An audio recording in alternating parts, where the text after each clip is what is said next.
2023년 7월 15일 토요일 성 보나벤투라 주교학자 기념일 제1독서 창세기 49장 29절에서 50장 26절 사이의 말씀입니다. 그 무렵 야곱이 아들들에게 분부하였다. 나는 이제 선조들 곁으로 간다. 나를 히타이트 사람 에프론의 밭에 있는 동굴에 조상들과 함께 묻어다오. 그 동굴은 가나안 땅 마물의 맞은쪽 막펠라 밭에 있는 것으로 아브라함께서 그 밭을 히타이트 사람 에프론에게서 묘지로 사두셨다.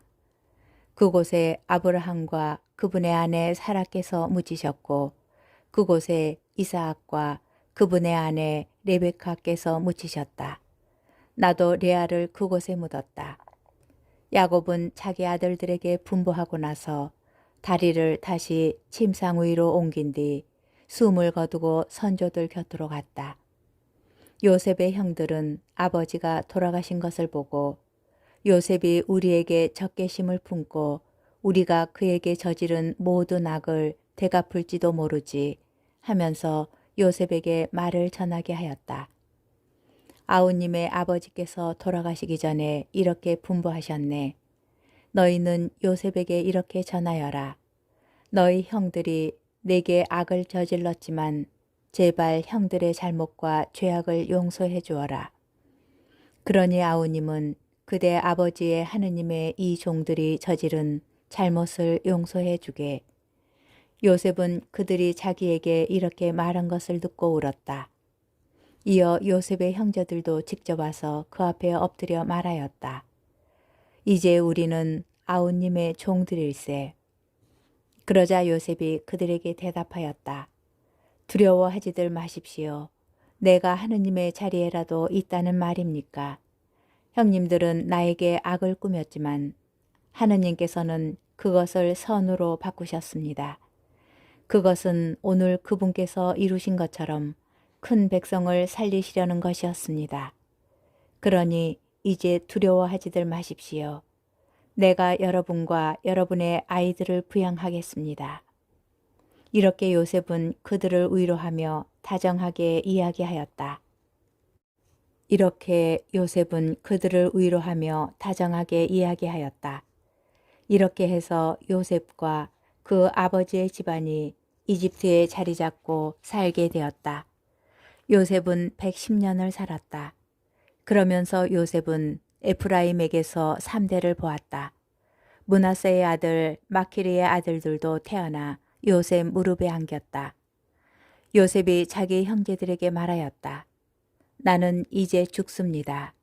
그러나 하느님께서는 반드시 여러분을 찾아오셔서 여러분을 이 땅에서 이끌어내시어 아브라함과 이사학과 야곱에게 맹세하신 땅으로 데리고 올라가실 것입니다. 요셉은 이스라엘의 아들들에게 맹세하게 하면서 일렀다. 하느님께서 반드시 여러분을 찾아오실 것입니다. 그때 여기서 내 유고를 가지고 올라가십시오. 그러고 나서 요셉은 죽었다. 주님의 말씀입니다. 복음 마테오복음 10장 24절에서 33절의 말씀입니다. 그때 예수님께서 사도들에게 말씀하셨다. 제자는 스승보다 높지 않고 종은 주인보다 높지 않다. 제자가 스승처럼 되고 종이 주인처럼 되는 것으로 충분하다. 사람들이 집주인을 베엘제불이라고 불렀다면 그 집 식구들에게야 얼마나 더 심하게 하겠느냐. 그러니 너희는 그들을 두려워하지 마라. 숨겨진 것은 드러나기 마련이고 감추어진 것은 알려지기 마련이다.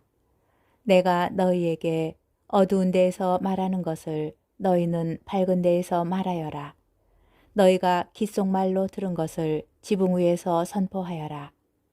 육신은 죽여도 영혼은 죽이지 못하는 자들을 두려워하지 마라. 오히려 영혼도 육신도 지옥에서 멸망시키실 수 있는 분을 두려워하여라. 참새 2마리가 한 잎에 팔리지 않느냐. 그러나 그 가운데 한 마리도 너희 아버지의 허락 없이는 땅에 떨어지지 않는다. 그분께서는 너희의 머리카락까지 다 세어두셨다. 그러니 두려워하지 마라. 너희는 수많은 참새보다 더 귀하다.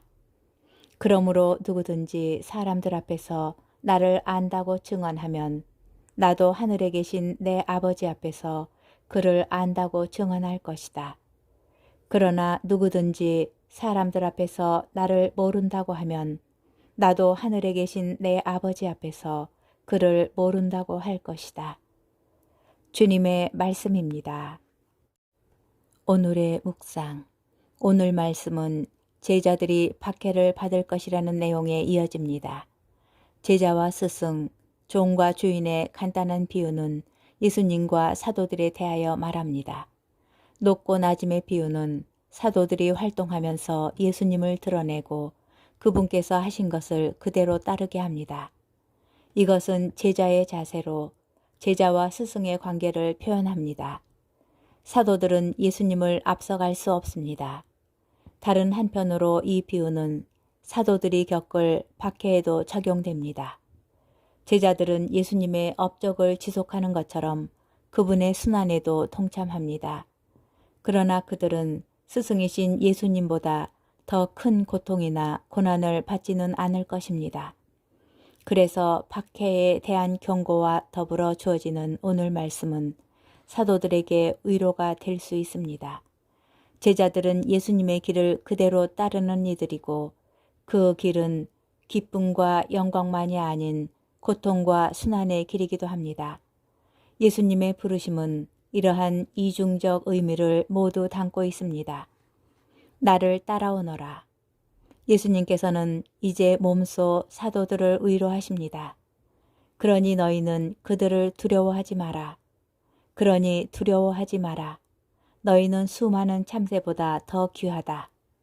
예수님의 위로는 이제 사도들을 넘어 넓은 의미의 제자들, 믿음을 간직하고 살아가는 사람들에게 향합니다. 긍정적인 의미와 부정적인 의미로 되풀이되는 누구든지는 예수님을 안다고 증언하는 모든 사람을 말합니다.